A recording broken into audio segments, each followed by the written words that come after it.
truly that the Lord Jesus Christ is our Savior and at the same time our brother and a friend as we have sung those hymns. Good morning, brethren.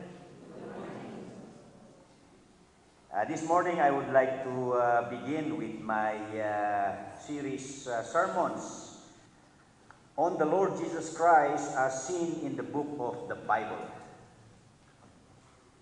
So that we will be starting from the book of Genesis, and just this week I received a copy of our proposed monthly theme, and it so happened that this July, according to this copy, is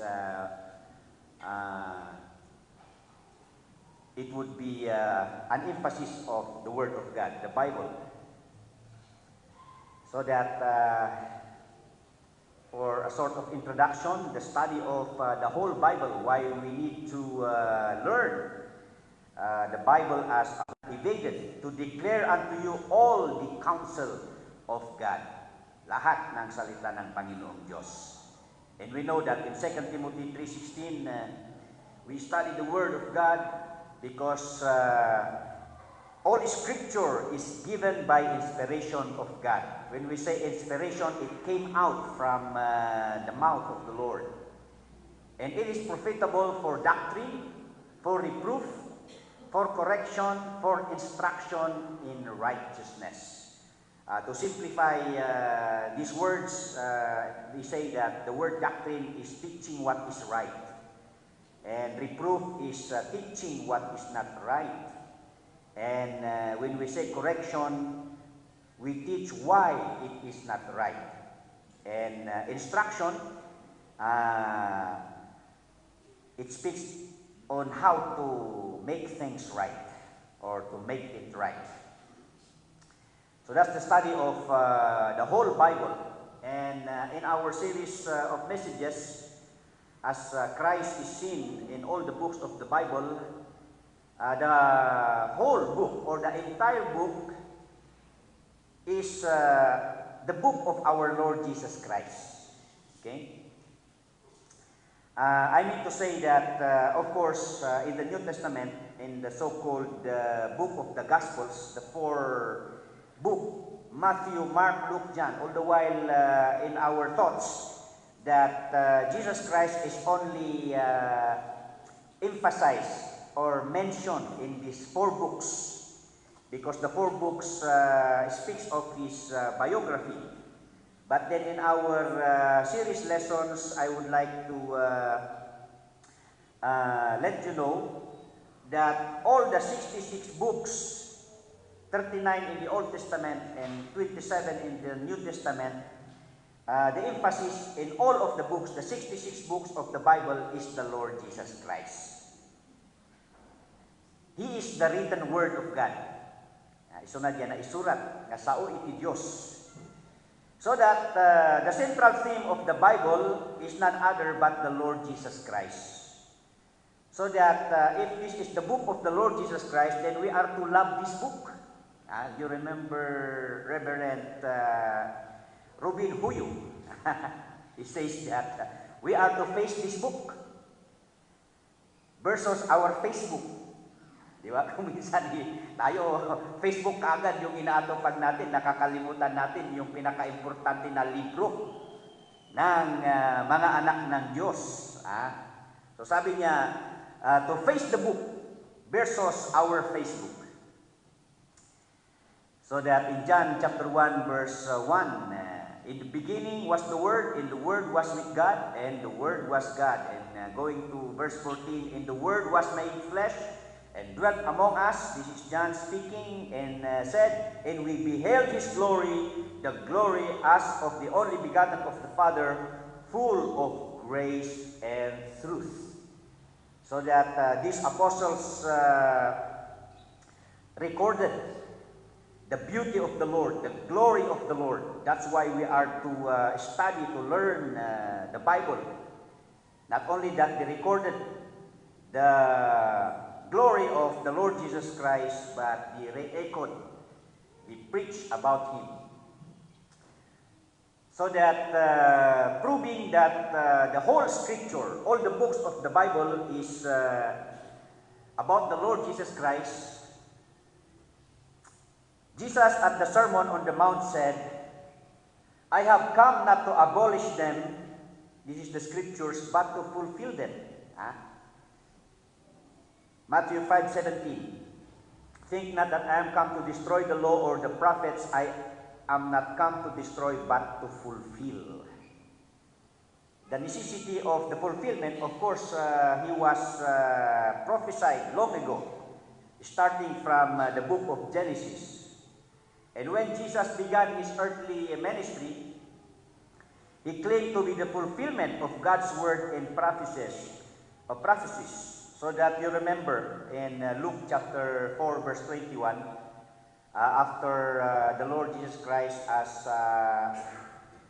it is his routine to go to the synagogue and stand there to read the word of God. And one time when he read about the book of Isaiah, then in Luke 4:21, he said to them, this day is this scripture fulfilled in your ears. So that it became offensive to the audience. And they tried to contradict him and even would want to push him on a cliff. Because according to them, that is heresy. But then they have not understood that the presence of the Lord Jesus Christ during that time is already the fulfillment of what is prophesied, that a Savior is coming. And when walking with the disciples after his resurrection, of course he did not reveal himself to these disciples walking on Emmaus Road. Jesus explained to them the things concerning himself in all the scriptures. Luke 24:27.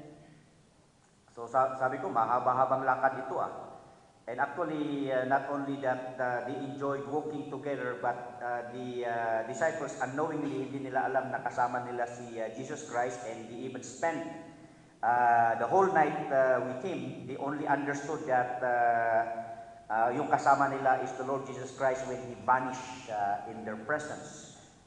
Pero sabi niya dito, Luke 24:27, and beginning at Moses and all the prophets, he expounded unto them in all the scriptures the things concerning himself. Teka, bakit si Moses ang ini-explain ni Jesus Christ dito? Hindi po yung si literal na si Moses, yung tinutukoy. The phrase Moses and all the prophets, actually, Moses refers to the first 5 books of the Bible. Because he's the author. Genesis, Exodus, Leviticus, Numbers, Deuteronomy. And the prophets are all the other books of the Old Testament. So that the first 5 books is called the Pentateuch because of the word penta, 5. But for the Jews, they call it Torah. You remember the rich man when he is requesting Abraham to send Lazarus to go back to earth and go and preach to them, because the rich man seems to say, it is enough that I am here, but I do not like my loved ones to follow here in hell, because it is a place of torment. So that he was so concerned. He knew the scriptures, but he did not believe it. So he ended up in hell. So that he is asking Abraham to send Lazarus back to earth. But then in Luke 16:29-31, Abraham said unto him, they have Moses and the prophets, let them hear them. Ibig sabihin, hindi naman sinasabi doon na nandun pa si Moses na bubuhay at ang mga propeta. What he is referring to is the record, the book, the scriptures. So that not only that the presence of the scriptures is on earth, but of course there are those who are preaching the word of God. So sabi ni Abraham, nandun ang salita ng Panginoon, nandun yung mga mensahero ng Panginoon, at kung ang iyong mga kapatid ay hindi sila maniwala, well, sorry to say, but praying na they will believe the words of Moses and the prophets. Of course, the content of these scriptures written by Moses and the prophets is none other but salvation in the Lord Jesus Christ, the Messiah. And number 4, the scripture itself testifies that Jesus is the fulfillment of the Old Testament scriptures and prophecies. In Matthew 1:22-23, now all this was done that it might be fulfilled, which was spoken of the Lord by the prophet. The underlined word there, that is a phrase commonly being repeated in other verses such as Matthew chapter 2 verse 15. So that even in the Old Testament, the Lord spoke concerning the coming of the Messiah, and He used the prophets, so that all prophecies came not by the will of man, according to Peter, but the Lord spoke to these prophets to preach about, to tell about this important salvation of the Lord. And next, in Matthew 2:13, and he came and dwelt in a city called Nazareth, that it might be fulfilled, which was spoken by the prophets. Yan.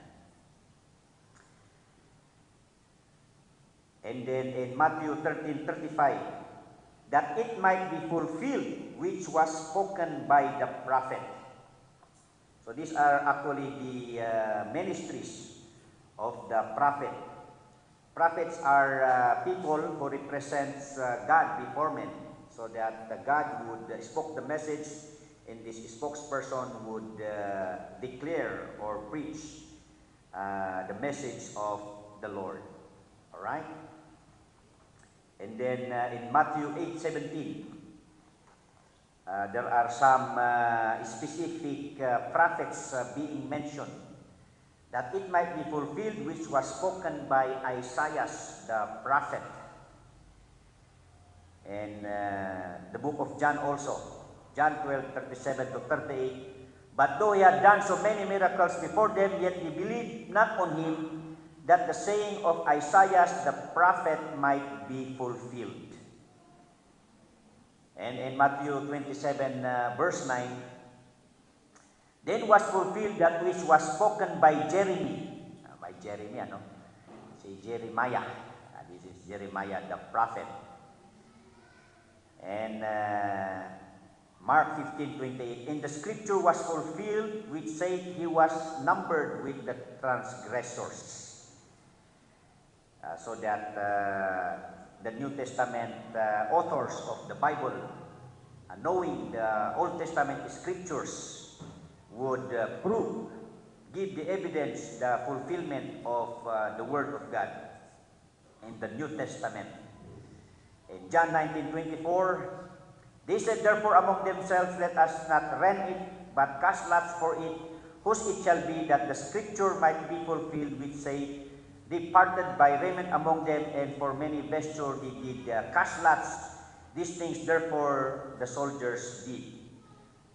So even the account of the sufferings, the torture, and the death of the Lord Jesus Christ was prophesied, so that this was proven by the apostles, for they themselves witness how it happened. And in John 19:36, for these things were done that the scripture should be fulfilled. A bone of him shall not be broken. Pati yung kamatayan ni Jesus Christ. Kasi nagraras na yung mga tao, especially the religious people during the crucifixion of the Lord Jesus Christ, because the next day will be the feast of the Passover. And to make sure that those hanging on the cross are dead, then there is this practice to break their bones. But then the centurion observed that the Lord Jesus Christ is already dead, but he would like to make sure that he is really dead, so that he even pierced the sides of the Lord Jesus Christ. And we know the story that his blood just gushed out like a water, so that even the centurion was amazed. And then with recognition, he acknowledged that Jesus Christ is truly the Son of God. So that even the death of the Lord Jesus Christ, about his preservation, that his bones would not be broken. In Acts 3:18, but those things which God before had showed by the mouth of all his prophets that Christ should suffer, he had so fulfilled. In Acts 13:33, God had fulfilled the same unto us, their children, in that he hath raised up Jesus again, as it is also written in the second Psalm. Okay? Thou art my son, this day have I begotten thee. So all the content of the scriptures in the Old Testament look forward for the coming and the way the Lord Jesus Christ would be paying for our penalty of sin and salvation. Another proof, number 5. When in dialogue with the Jews, Jesus said, "You search the scriptures because you think that in them you have eternal life, and you are unwilling to come to me that you may have life." The Lord Jesus Christ conversing with the Jews, headed by the religious leaders, the Pharisees. You search the scriptures, for in them you think you have eternal life, and they are they which testify of me. The Word of God proves that there is an eternal life, and not also that the scriptures are the evidence of this eternal life, but they are also a proof that the only way to eternal life is none other but the Lord Jesus Christ. And he said, "And ye will not come to me that ye might have life," because of unbelief. That's the factor that makes you unwilling just to recognize me as the fulfillment of the scriptures. And letter C that I would like to impress in this series study is that the whole Bible proves that there is only one Savior and one means of salvation of all duration of time. Yeah. Take note of that. Kasi it's easy just to say, well, there is only one Savior, but what I would like to emphasize here is not, we don't only have one Savior, but He is the only one means of salvation of all time. Aside from those who believe that there are other means of salvation, especially nowadays due to non-denominational and ecumenical movements, even among evangelicals, there are others that seems to suggest or to insinuate that there are what you call considerable kind of salvation from the different dispensation of time. Ang ibig kong sabihin, sa deeper study of the Bible, meron yung tinatawag natin mga dispensationalists, mga ganon. And there are extreme dispensationalists na sabi nila after the age of innocence comes the age of conscience, human government, and family, and then the age of law and grace, something like that. But along the way in this dispensational conviction, they would like to suggest, especially at the age of conscience, na may consideration daw na kasi wala sa kanila yung presentation of the gospel. There's no preaching of the gospel, hindi nila alam yung kaligtasan. So maybe God will consider it or be considerate enough na kung mabuti yung buhay ng isang tao ay maaaring i-consider niya na papasok sa langit. Pero we would like to prove na hindi po. Even from the book of Genesis, we will study later na punong-puno actually ang sa beginning of the book pa lang is punong-puno na ito ng ebanghelyo patungkol sa kaligtasan ng Panginoong Hesus. So that even in the book of Genesis ay nag-umpisa na doon ang preaching of salvation through the coming Messiah. And then meron na naman yung ibang tinatawag nating post-dispensationalist. Ano itong post-dispensationalist? Ang tinuturo nila is iba raw yung kaligtasan ng Old Testament, iba raw yung kaligtasan ng New Testament. During Jesus' time, iba raw. At iba rin ang kaligtasan sa panahon ito. Napakalayo yan sa salita ng Panginoong Diyos, mga kapatid. There is only one salvation of all time. Acts 4:12. Neither is there salvation in any other, for there is none other name under heaven given among men whereby we must be saved. Wala nang ibang pangalan na galing sa langit na binigay sa mundong ito para tayo ay maipanumbalik sa Diyos nating lumikha. 1 Timothy 2:5-6, for there is one God and one mediator between God and men, the man Christ Jesus, who gave himself a ransom for all, to be testified in due time. Si Apostol Pablo mismo ang nagsabi, kasi yung nagsasabi dito sa post-dispensationalist na iba raw yung kaligtasan ngayon, kasi I think they misinterpreted the word according to my gospel. Kasi si Paul nga, in Romans chapter 2 verse 16, chapter 16 verse 25, and 2 Timothy 2:8, he spoke of this quote, according to my gospel. And then there is this insinuation or seemingly introducing another means of salvation. But when the Apostle Paul used the word according to my gospel, he is not referring to a new means of salvation, but he is making a distinction of the gospel of the Lord Jesus Christ with the false teachers during their time. And who are these false teachers during their times? These are the Judaizers, who would always follow the ministry of Paul and would like to destroy the gospel of Christ presented by the Apostle Paul to these places, and they just would like to emphasize the gospel of the law of good works. So when Paul used the word according to my gospel, he is not referring to another means of salvation.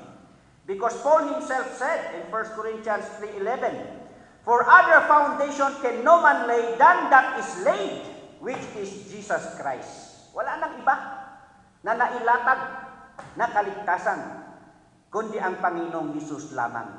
At ang Panginoong Hesus, hindi lang ito nilatag nung kapanahunan, nung siya ay namatay at muling nabuhay. But even from the book of Genesis, and to tell you, the salvation of the Lord Jesus Christ hindi lang nailatag ng Old Testament, but even before the creation of the world, nakalatag na ang tagapagligtas natin ay walang iba kundi ang Panginoong Hesus. Because it says in Psalms 119:89, forever, O Lord, thy word is settled in heaven. It was already settled in heaven. Because we know the omniscience and the foreknowledge of God. So that the salvation of the Lord Jesus Christ was already settled in heaven and introduced already in the beginning of time. 1 Corinthians 15, verse 1-4. This is Paul saying, moreover, brethren, I declare unto you the gospel which I preach unto you, which also ye have received, and wherein ye stand, by which also ye are saved, if ye keep in memory what I preach unto you, unless ye have believed in vain. For I delivered unto you first of all that which I also received, how that Christ died for our sins according to the Scriptures, and that he was buried, and that he rose again the third day according to the Scriptures. Si Paul mismo ang nagsasabi that there is no other foundation of salvation, and he delivered what he learned about the death, burial, and the resurrection of the Lord Jesus Christ as the basis of salvation of all men. Yan. So as I have said earlier, the first 5 books of the Bible are sometimes called the Pentateuch, which means 5 books. They are also known as the books of the law because they contain the law and instruction given by the Lord through Moses to the people of Israel. These books were written by Moses, except for the last portion of Deuteronomy because it tells about the death of Moses. Paano nga naman isusulat yung kanyang kamatayan? Okay. But generally, karamihan doon sa book ng Deuteronomy is si Moses ang sumulat. So these 5 books lay the foundation for the coming of Christ. In that year, God chooses and brings into being the nation of Israel as God's chosen people. Israel became the custodians of the Old Testament, the recipients of the covenants of promise, and the channel of Messiah. So if you read the book of Genesis, of course we would learn there the fall of man, and then the implications of the coming Messiah, and for the existence of the future Messiah, then God would prepare His people, or He choose a nation wherein these saints to preach salvation and the effect of the salvation in the Lord Jesus Christ into all the world. And this nation is none other but the church. But in the Old Testament times, the original plan of God is to use the people of Israel so that He entrusted to them that in the promises, whose are the fathers and of whom, as concerning the flesh, Christ came, who is over all, God bless forever. Amen. He came unto His own, and His own received Him not, but as many as received Him, to them gave He power to become the sons of God, even to them that believe on His name. Yeah. So that in Genesis, this is the process of the Lord to form a nation where He purposely would emanate the Savior, and the nation itself would be a pattern of godliness and faith. So the outline of the book of Genesis. So this is your assignment, brethren. You read the book of Genesis. It's upon you to divide. We have 50 chapters. And the book falls into 2 major sections. We could see in the whole book 4 events and 4 people. So that the outline, letter A, the 4 great events is from Genesis chapter 1 to 11. Of course, the creation of the world and man.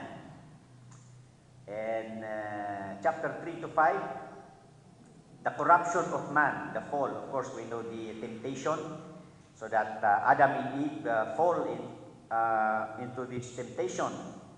And then chapter 6 to 9 is the destruction of man, the flood. This speaks of Noah. And then when the family of Noah again propagated, and there was this crazy plan of man again to reach God in the atmosphere, but they failed so.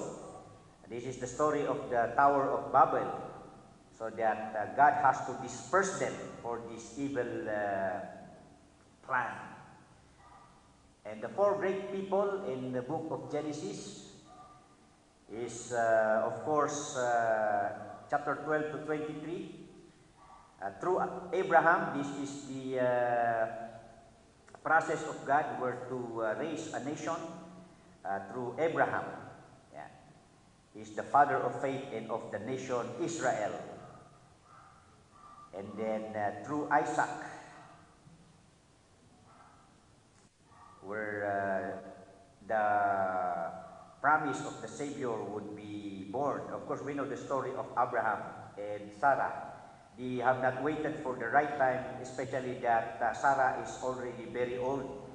So that they use their common sense, or they use what they think they can do to fulfill the birth of a who would produce a Savior. But then, so that they applied a kind of culture practice, so that Sarah offered her maid servant Hagar, and Hagar brought forth Ishmael, but he is not the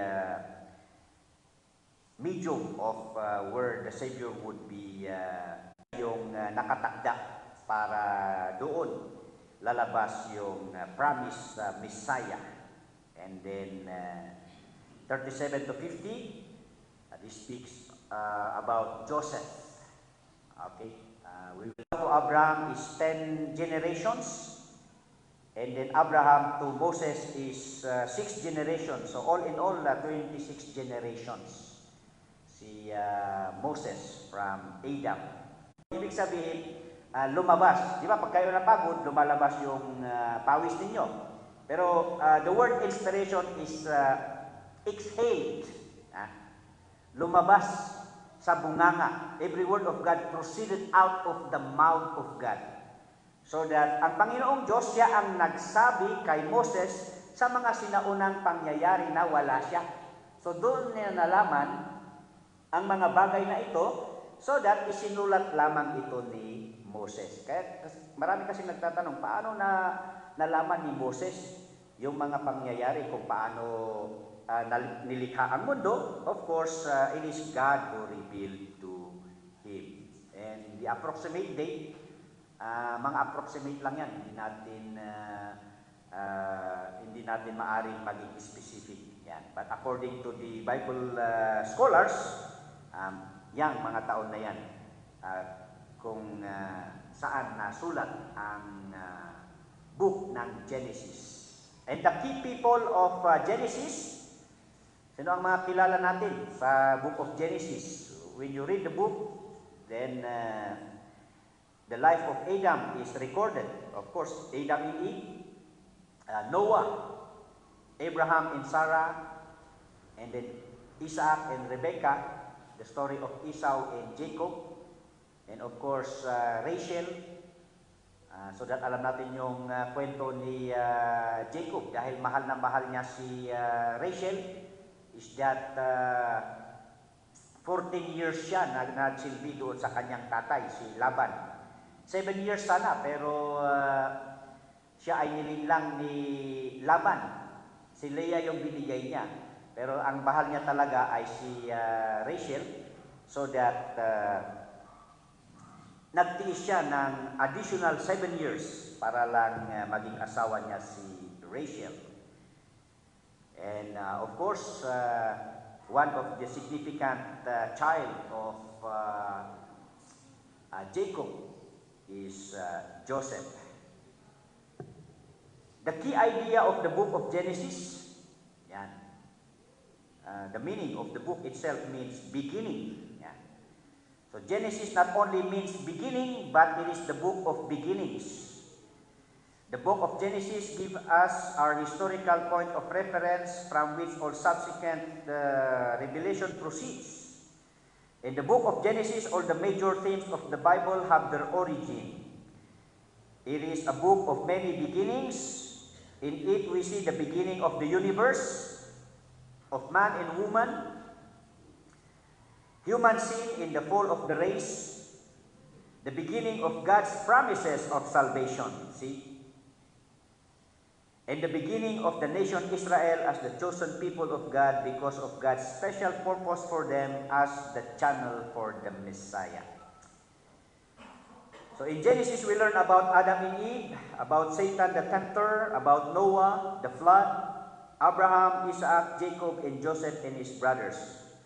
But here we also have the beginning of marriage, family, work, sin, murder, capital punishment, sacrifice, races, languages, civilization, Sabbath, and the first attempt at a United Nations, the Tower of Babel, and Babylonianism.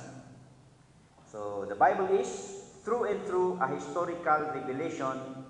It is the account of God's activity in history. So napakaganda po na alam natin ang salita ng Panginoon or the book of Genesis. Kasi dito natin matutunghayan na hindi lahat tayo ay galing sa tiyunggo. Yan. Kasi sabi nung anak is, sabi ni mama, galing tayo sa tiyunggo. Sabi nung tatay, ay si mama mo ang galing sa tiyunggo. Pero ako, hindi ako galing sa tiyunggo.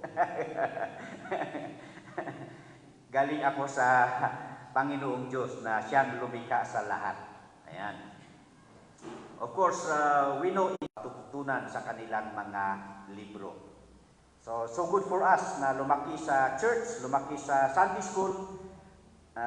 Even during our time, of course, we encountered those kinds of teaching. But ang mabuti because casual reading of the book reveals the prominence of the theme of blessing and cursing. When we follow the word of God, the will of the Lord, then God will bless us. But of course, when we do the opposite, then we suffer the consequences. That's actually what happened. Waiting for the glorification. Na maibalik tayo doon sa dati. So that the effect of this curse. And because of that, there was this second theme of the book. This is the Abrahamic covenant. That through Abraham, there will be a nation where the Messiah will be coming. The choice of a nation through Abraham, and through Abraham, God promised to bless. And I will make thee a great nation, I will bless thee, and make thy name great, and thou shalt be a blessing, and I will bless them that bless thee, and curse him that curseth thee, and in thee shall all families of the earth will be blessed. And then another, Genesis 15:5-7, and he brought him forth abroad, and said, Look now toward heaven, and tell the stars, if thou be able to number them. And he said unto him, So shall thy seed be. And he believed in the Lord, and he counted it to him for righteousness.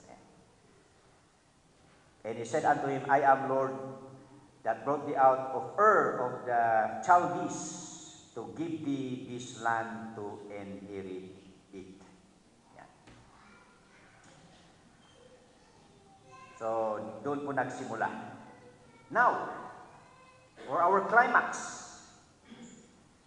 Christ as seen in the book of Genesis. So sabi mo, Pastor, matutunghayan natin, or we can see the Lord Jesus Christ is already mentioned, preached in the book of Genesis, so that there is no other means of salvation of all time. So paano na-present ang Panginoong Isus dito sa Genesis? Well, typologically, these are several key types that portray the Savior in Genesis. Number one, Adam. Adam himself is a type of Christ, although this is a contrasting to 17 and 19. For if by one man's offense death reigned by one, much more they which receive abundance of grace and of the gift of righteousness shall reign in life by one Jesus Christ. Therefore, as by one offense of... So this is a contrast typology. Pumasok ang kasalanan sa mundong ito dahil kay Adam, ngunit papasok sa atin ang katarungan ng Panginoong Diyos sa pamamagitan ng Panginoong Hesus, the promised Messiah. Secondly, how the Lord Jesus Christ was in the farmer siya, is nag-offer siya ng mga vegetables. And then as a shepherd, ang kanyang, of course, sacrifice is an animal sacrifice.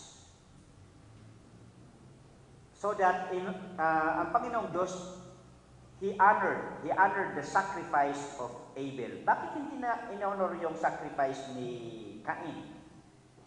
Kasi sabi ng iba, the best naman yung in-offer ni Cain sa Panginoong Diyos. Pero bakit hindi ito tinanggap ng Panginoong Diyos?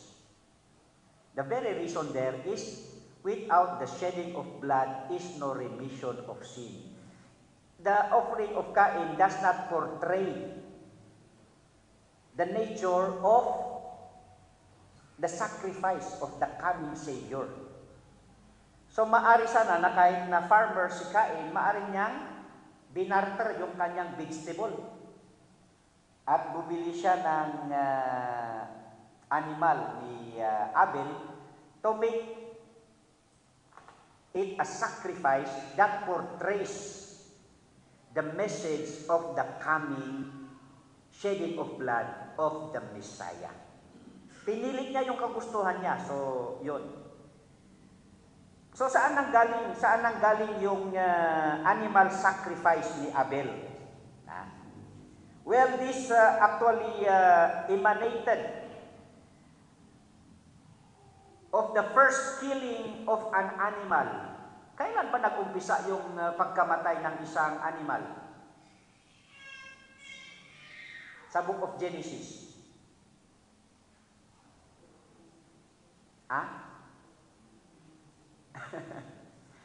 Kasi nung nagkasala si Adam and Eve, nakita na nila yung they were naked.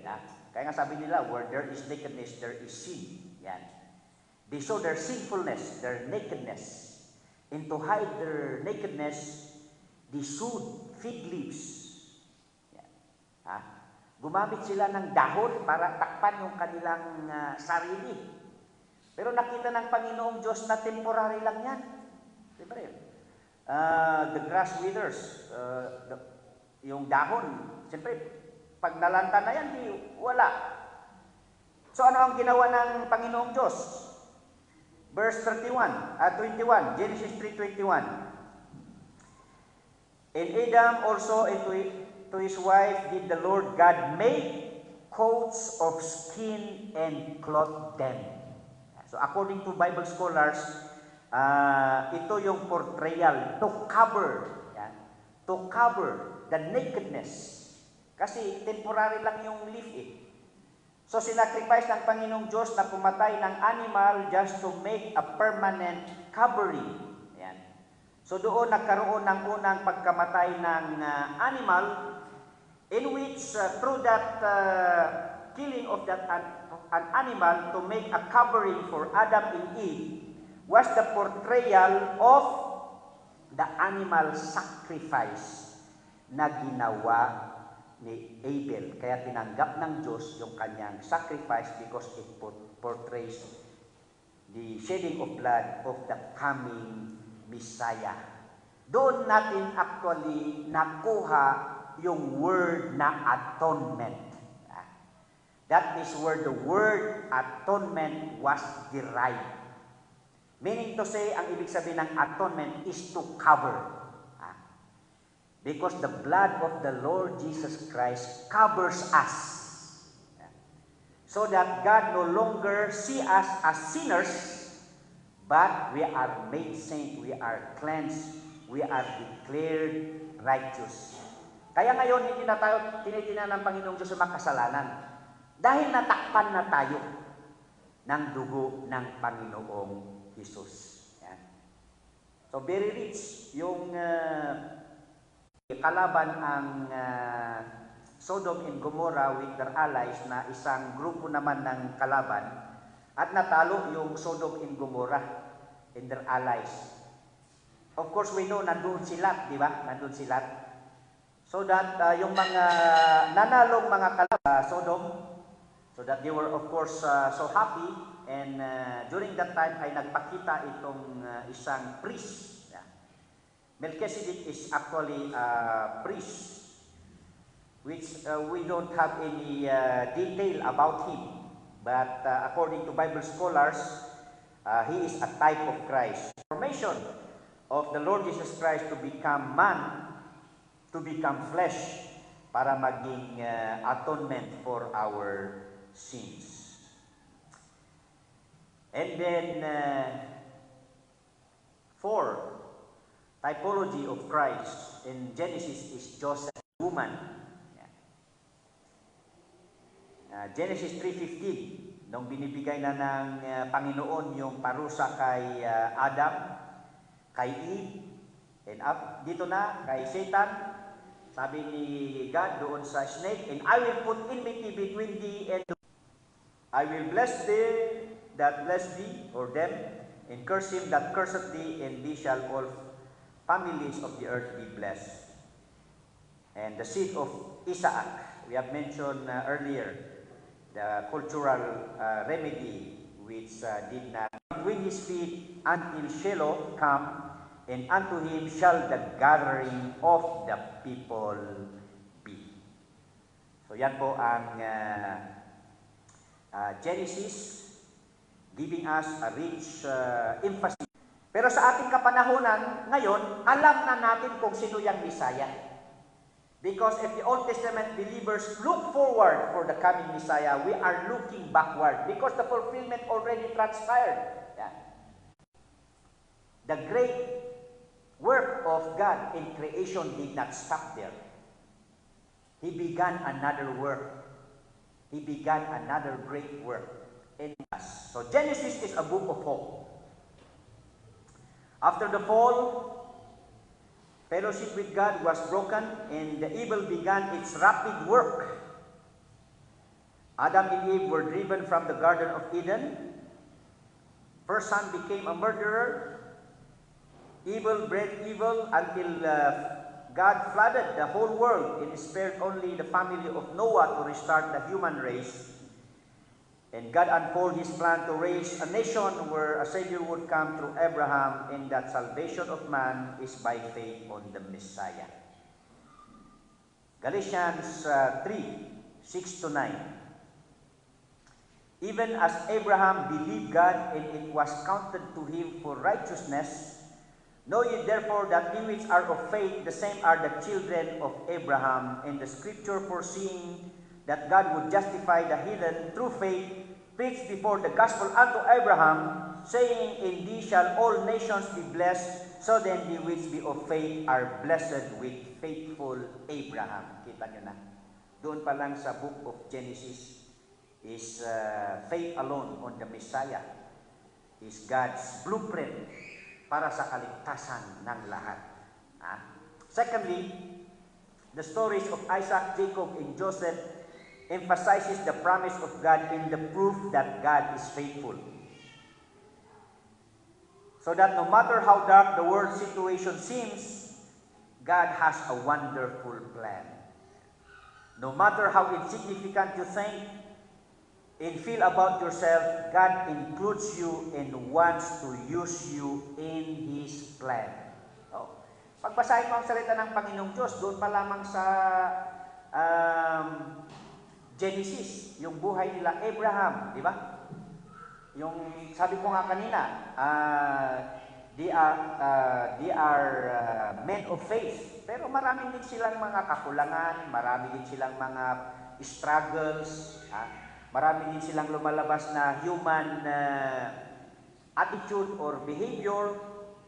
But of course, by the grace of the Lord, is because of their faith, nag-work pa rin ang Panginoong Diyos sa kanilang buhay. Katulad yung sabi ko kanina is pinangunahan nila yung plano ng Panginoong Diyos, kaya muntik nilang, or hindi lang muntik, kundi ginawa na nila ng paraan, ng remedy, pero hindi yun ang kalooban ng Panginoong Diyos. And then ilang beses ba na idininay ni Abraham si Sarah na kanyang asawa? Di ba? 2 occasions. Yan. But then, ito yung tinatawag sa Romans 8:28. Ano? Kahit na marami tayong mga pagkukulang, tayong mga anak ng Diyos, tayo ay nagkakamali, kung minsan napapangunahan natin ang kalooban ng Panginoong Diyos, ay hindi pala yun. But then, all over, and we know that all things work together for good to them that love God, to them extraordinary people in the Old Testament. They are also ordinary, simple people. But then, if we allow God to work in us, then God can accomplish better things in our lives. Thirdly, ito yung sabi ko, the people we meet in Genesis are simple, ordinary, yet through them, God did great things. These are clear pictures of how God can use all kinds of people to accomplish His good purposes. Even people like you. Ano ba ang akala nyo? Parang nakaupo lamang kami dito, nakakinig lang kami dito. Ano ba ang kalooban? Ano ba ang purpose ng Panginoon sa atin? Sa ating mga pinagdadaanan sa buhay, meron bang paggalaw or pag-work ng Panginoon sa atin? So that when we see these people, then this is a great comfort upon us. God always wants to start something good in the lives of people, especially to us, His people. So that, brethren, hope in God and allow Him at work in your life. Payagan nyo lamang ang Panginoon na kumilos sa inyong mga buhay. We are so sure of this in Philippians 1:6. Pag tinanggap mo ang Panginoong Hesus, sabi ni Apostle Paul, being confident of this very thing, that He which hath begun a good work in you will perform it until the day of the Lord Jesus Christ. Ano ba ang tingin ng mga tao sa inyo?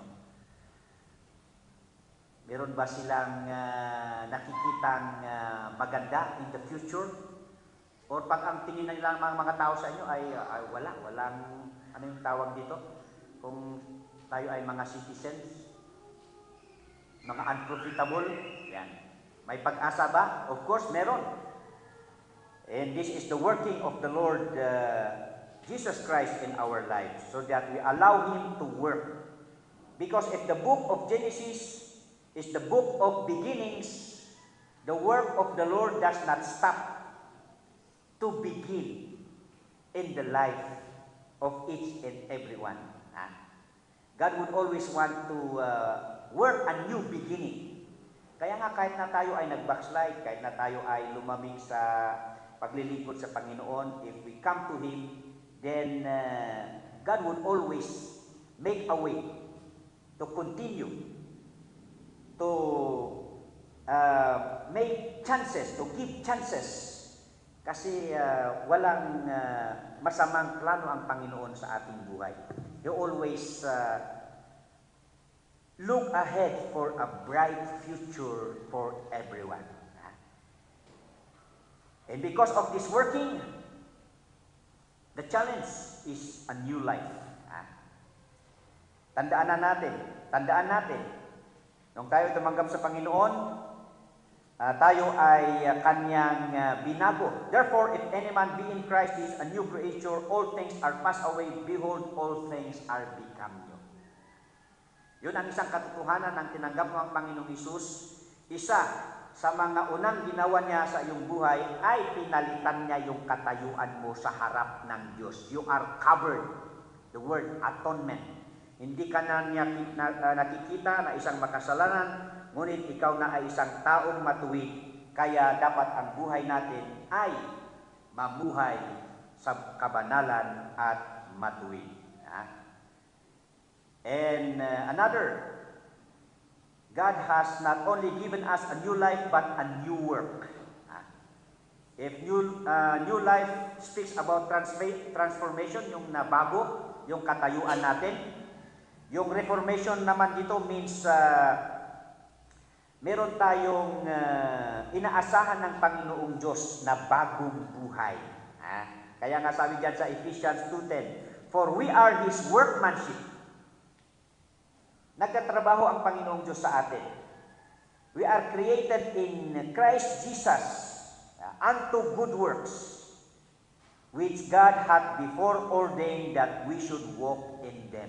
Kaya mali yung mga ibang nag-aakusa sa atin na ang ini-emphasize lamang natin is pananampalataya sa Panginoong Hesus para ikaw ay maligtas. We emphasize that after knowing the Lord Jesus Christ as our Lord and Savior, dapat na tayo, na mga taong naligtas, tayo dapat ang number one na example ng mabubuting gawa dahil ito na ay pinlano ng Panginoong Diyos bago pa nalikha ang buong mundong ito na ganun dapat ang buhay ng mga mananampalataya. Di ba? Amen. And of course, the beginning which God gave us is not only a new life, a new work, but a new service. A new service. Yung paglilingkod. Galatians 4:8-9, howbeit then, when ye knew not God, ye did service unto them which by nature are no gods. Tama nga naman, di ba? Nung hindi pa tayo Kristiyano, kung ano-ano yung pinagsisilbihan natin. Ayan. Kahit na wala itong basis, tayo lamang ay sumusunod kung ano yung tradisyon, yung kultura natin. Pero sabi niya, but now, after that ye have known God, or rather are known of God, how turn ye again to the weak and beggarly elements, whereto ye desire again to be in bondage. This is Paul speaking to the Galatians. Na natutunan nyo na yung bago at kung sino yung dapat paglingkuran. Bakit pa kayo bumabalik? Alam nyo naman na mali yung dati. Yan. So that dapat yung buhay nating Kristiyano ngayon ay alam natin yung tamang paglilingkod sa Panginoon. Kasi marami pa yung mga taong naglilingkod pero mali. Sayang naman din. Di ba si Apostle Paul sabi niya is nung una, because of his devotedness sa Judaism, ang akala niya ang pagpatay ng mga Kristiyano ay isang paglilingkod sa Panginoong Diyos. Pero after all na siya ay naligtas, then sabi niya ay that is what he thought before. Pero ngayon na is natuto na siya kung paano ang totoong pananampalataya at paglilingkod sa Panginoon. So that lastly, 1 Peter chapter 2, verse 9-10. But ye are a chosen generation. Ito yung tinatawag ko kanina na in the Old Testament times, pinili ng Diyos ang nation of Israel para siya ang gagamitin na maghatid ng salita ng Panginoong Diyos sa buong mundo. Pero as of the moment, they failed. So at this moment, tayo yung pinili ng Panginoong Diyos para tayo ang mag-spread ng Ebanghelyo ng Panginoong Hesus. But there will come a time na pagbalik ng Panginoong Hesus, kukunin niya tayong lahat, and then the history will go back to Israel. Itutuloy nila yung mission nila. So hindi pa natapos yung kwento ng Israel. Kaya nga doon sa Revelation, di ba? Meron yung 144,000 doon na piniprepare ng Panginoong Diyos na mga Jews as a representative from every tribe of Israel na sila ang gagamitan ng Diyos to spread the word of God into all the world. But at the moment, tayo, ito, na sinasabi tinutukoy ni Peter, ye are a chosen generation, a royal priesthood. Ano ang ibig sabihin ng royal priesthood? Hindi tayo mga ordinaryong mga, sa tingin ng mundo, parang ordinary lamang tayo. Pero sa katayuan ng Diyos, because it all started with the covering, the atonement of the Lord Jesus Christ, na promote. Yan. Pinromote tayo ng Panginoon. The word priesthood here is, we do the ministry of the priest. Ano ba ang ministry ng priest?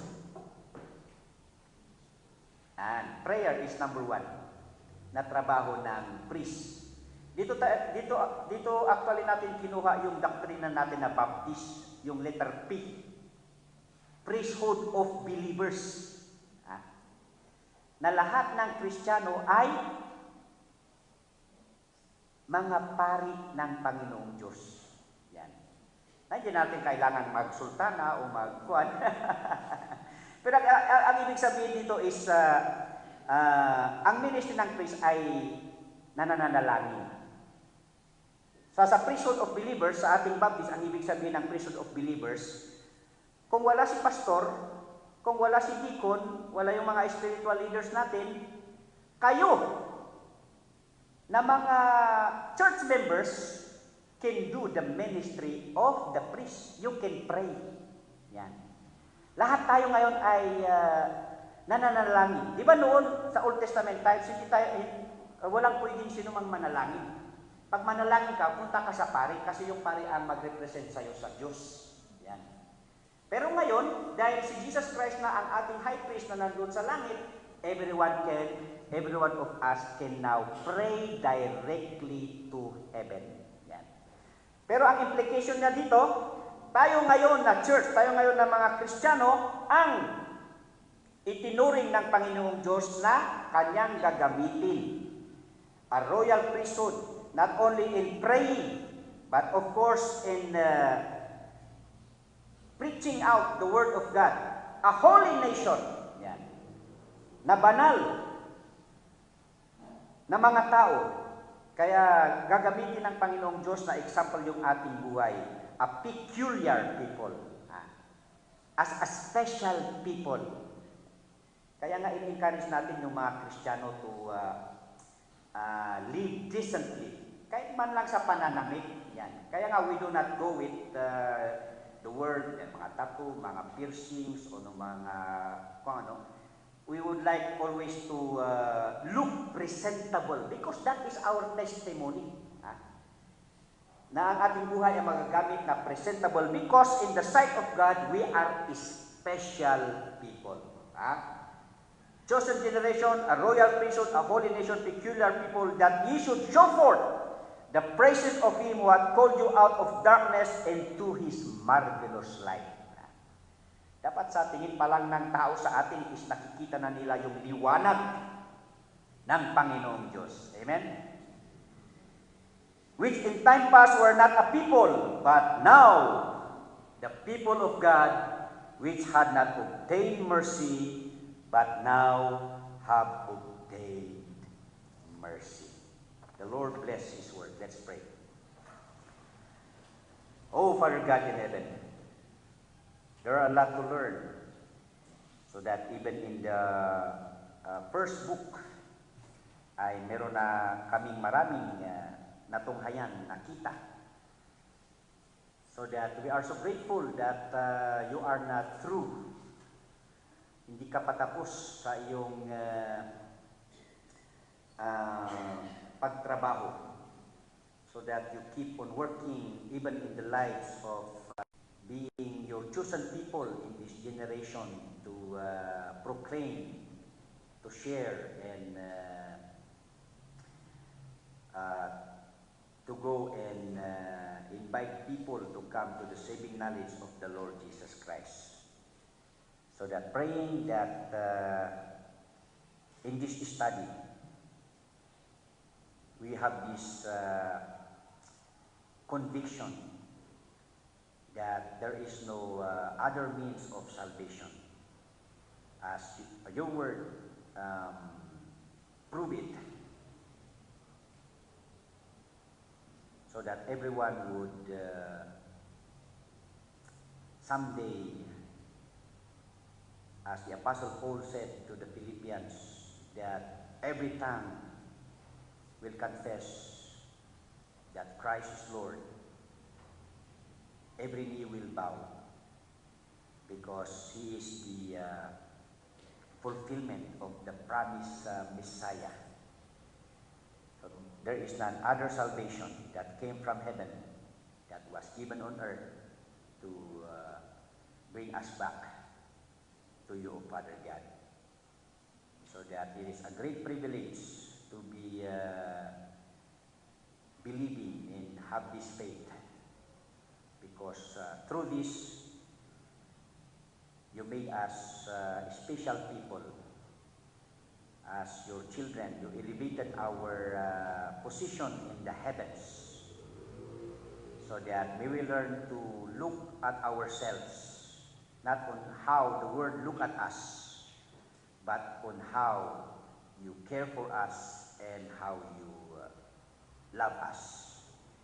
so that these messages would encourage us to be faithful and manifesting the testimony of your power, how you can change our lives, and how you can utilize our lives for your glory and honor. We thank you in